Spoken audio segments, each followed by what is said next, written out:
Hi, we're going to show you how to create a template. So after you cut out the eyes like we have with the other skulls, here's how you make a template. You can either use this to make an eye patch to put over the top, you can make that bigger, or you can cut out the eye and put this on the inside as a mesh, and then you can poke a light through it, or just on the inside, and that way you can see through it but people can't see your eyes.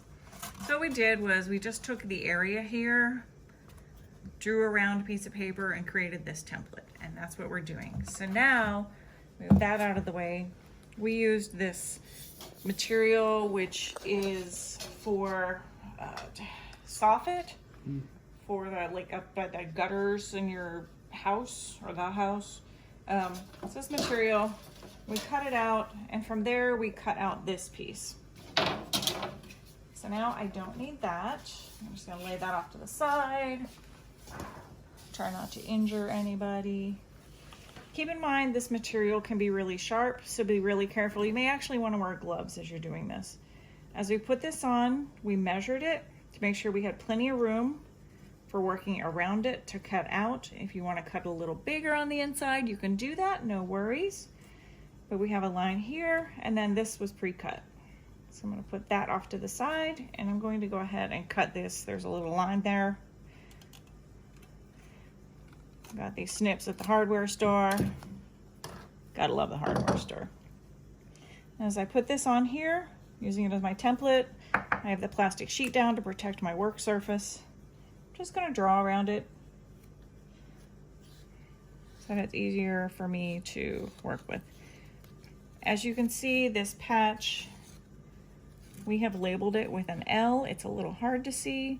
And the other side is an R. You just need to make 2 of these and then paint them whenever you're finished cutting them out to put on the inside. You can paint it whatever color you want. You can have black eyes, white eyes, pink eyes, green eyes, do whatever you want. It's your skull. I'm gonna start cutting here. Since this is gonna be painted, I'm not too concerned about it being perfectly on the line. If it's a little big, I think that's going to be okay. It gives me a little bit of overlap on the inside.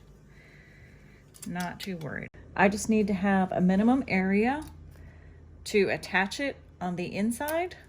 So cutting it a little big is fine. I can always bend it on the inside to attach and fit the inside of the skull a little bit better. So here we go, finishing that up, and boom. Look, there's my scrap. There you go. That fits right on there. We're gonna paint it ahead of time. If you flip it over, it's actually a right. That, and that goes on the very inside of the skull, which you can't see on this one because I still have the back on. This is our DIY. You would cut this part out. But this goes on the inside in here.